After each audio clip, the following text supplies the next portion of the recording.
Hello and welcome friends. आज हम बात करेंगे कुछ ऐसे वर्ड्स की जो आपको अपने आइल्स लिसनिंग ऑडियो में अक्सर सुनने को मिलते हैं। ये वो वर्ड्स हैं जो सेक्शन 4 का पार्ट होते हैं। Section 4 usually relates to a conversation which is in form of a university lecture. It is a monologue, that is a lecture which is being delivered at large. Now, जब आप university lecture या किसी training lecture की बात करते हैं तो आपको काफ़ी सारे पेक्यूलियर प्रोफेशनल वर्ड्स देखने को मिलते हैं. It's very important that you know all these words, you know the spelling of these words and the different ways in which these words can be used in a conversation. जब आपको इन words के साथ already before hand familiarity होगी तो आपके लिए इनको keywords की तरह यूज़ करके क्वेश्चंस को मनूवर करना और आंसर्स को मार्क करना बहुत ईजी हो जाएगा. So let's begin.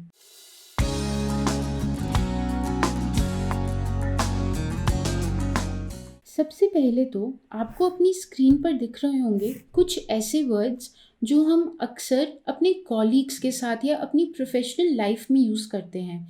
ये सारे ही वर्ड्स काफ़ी डिफ़िकल्ट हैं, इनकी स्पेलिंग मिस्टेक होना बहुत आसान है. So I need you to pay special attention to them.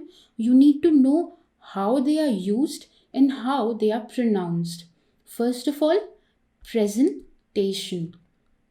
Organisation, यहाँ पर आप Z की जगह S भी यूज़ कर सकते हैं. फिर आता है स्पेशलिस्ट. प्रोफेसर, थोड़े से इसके स्पेलिंग डिफ़िकल्ट हैं, सो प्लीज़ मार्क, इसमें डबल S आता है ना कि डबल F. प्रोफेसर के बाद आता है laboratory. Now there are different ways of pronouncing the word laboratory.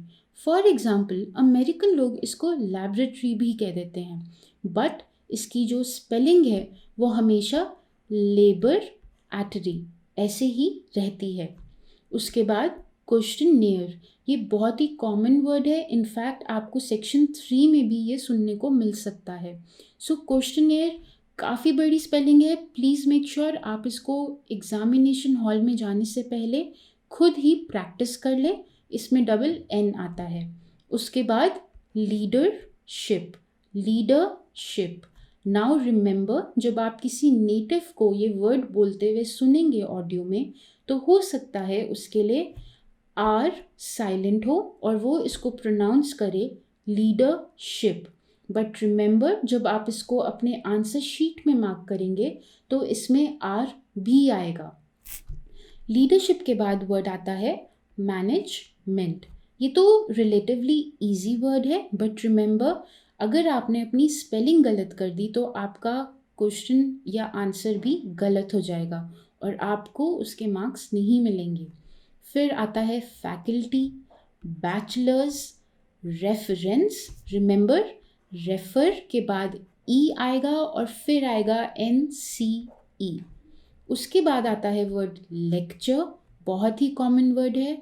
Similarly बहुत ही कॉमन वर्ड है ट्यूटर. आफ्टर नोइंग वो कौन से वर्ड्स हैं जो हम डेली लाइफ में या अपनी यूनिवर्सिटी लेक्चर में सुन सकते हैं और हमें ऑडियो में भी सुनने को मिल सकते हैं, बहुत ही कॉमन वर्ड्स हैं जो एजुकेशन से रिलेटेड हैं, जो सेक्शन 4 में आपको सुनने को मिल सकते हैं. नाउ रिमेंबर, ये वर्ड्स सुनने में तो फेमिलियर लगेंगे, बट जब आप इनको स्पेल करेंगे तो बहुत चांसेस हैं कि आप इनकी स्पेलिंग को गलत कर दें. So I want you to pay special attention to how these words are spelled and pronounced.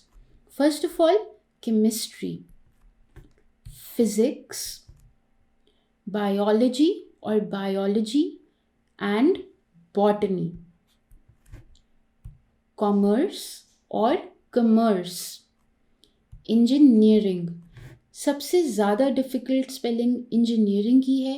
Remember, आप पहले इंजन लिखेंगे और फिर एरिंग लिखेंगे, ERING, इंजीनियरिंग. उसके बाद आता है मार्केटिंग, आर्किटेक्चर. रिमेंबर अगेन, ये एक पेक्यूलियर स्पेलिंग है, इसको गलत मत लिखिएगा.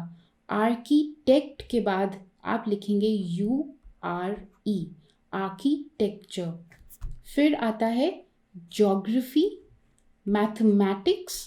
मैथमेटिक्स आपको अगर सुनने को मिलता है तो कोशिश कीजिए कि आप मैथमेटिक्स ही लिखते हैं। इन केस आपको लगता है कि आपकी मैथमेटिक्स की स्पेलिंग सही नहीं है तो आप इसकी जगह मैथ्स भी लिख सकते हैं। मैथमेटिक्स के बाद इकोनॉमिक्स और इकोनॉमिक्स, बहुत ही माइनर सा डिफरेंस है प्रोनाउंसिएशन में, बट ध्यान रखिएगा कि द वर्ड इज इकोनॉमिक्स। उसके बाद art and culture. Now friends, all these words are not end of the list, that is this is not an exhaustive list. इसके अलावा भी आपको बहुत सारे पेक्यूलियर वर्ड्स सुनने को मिल सकते हैं जो एजुकेशन से या यूनिवर्सिटी लाइफ से रिलेटेड है। So make sure that you practice a lot of tests before going into the examination hall. इससे आपकी एग्जामिनेशन हॉल के इन्वायरमेंट के साथ फेमिलियरिटी इंक्रीज होगी और आपको बहुत आसानी होगी कीवर्ड्स ढूंढने में और आंसर्स को मार्क करने में। Now that we have covered subjects as well, बहुत ही कॉमन वर्ड्स हैं जो यूनिवर्सिटी लेक्चर में यूज़ हो सकते हैं। ये हैं कुछ कंट्रीज़ के नाम। नाउ कंट्रीज़ के नाम स्पेल करने में सबसे ज़्यादा गलती होती है, सो आई सजेस्ट दैट आप एग्जामिनेशन हॉल में जाने से पहले एक मैप लें, वर्ल्ड मैप लें और हर कंट्री को वर्ल्ड मैप पे देखें, उसकी स्पेलिंग को ध्यान से पढ़ें ताकि आप फेमिलियर हो जाएं सारे नेम्स के साथ, स्पेलिंग्स के साथ, और एग्जामिनेशन में उनको सही तरीके से लिख सकें।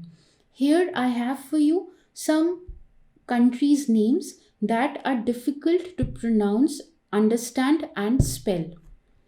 सबसे पहले तो स्विट्ज़रलैंड। नाउ स्विट्ज़रलैंड को लोग स्विट्ज़रलैंड भी कहते हैं या स्विट्ज़रलैंड भी कह देते हैं। इन दोनों में ही स्पेलिंग का कोई फ़र्क नहीं होता, बट सिर्फ प्रोनाउंसिएशन का फ़र्क है। उसी तरह ऑस्ट्रेलिया, ऑस्ट्रेलिया। उसके बाद आता है अंटार्कटिका। नाउ रिमेंबर, अंटार्कटिका में आर ऑलमोस्ट साइलेंट है, बट इसका मतलब ये नहीं है कि आप अपनी स्पेलिंग में भी इसको साइलेंट कर दें। You have to write it correctly in order to get the right mark for it.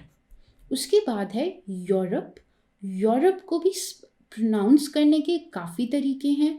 American और ब्रिटिश इंग्लिश में थोड़ा सा डिफरेंस हो सकता है, बट इसको रिकग्नाइज करना इतना डिफ़िकल्ट नहीं होता। यूरोप। उसके बाद कुछ नाम हैं जो इंग्लिश सिटीज़ या स्टेट्स पे बेस्ड हो सकते हैं, स्पेशली यूनिवर्सिटीज़ के नाम। यूनिवर्सिटीज़ का नाम अक्सर उनकी सिटी या स्टेट के ऊपर ही बेस्ड होता है। फॉर एग्जाम्पल एडिनबर्ग या फिर विंडसर, या फिर इसकी जगह नाम हो सकता है ओंटारियो। इसकी जगह नाम हो सकता है विनीपेग। सो ये सारे नाम सिटीज़ या स्टेट्स के आपको ध्यान में होने चाहिए।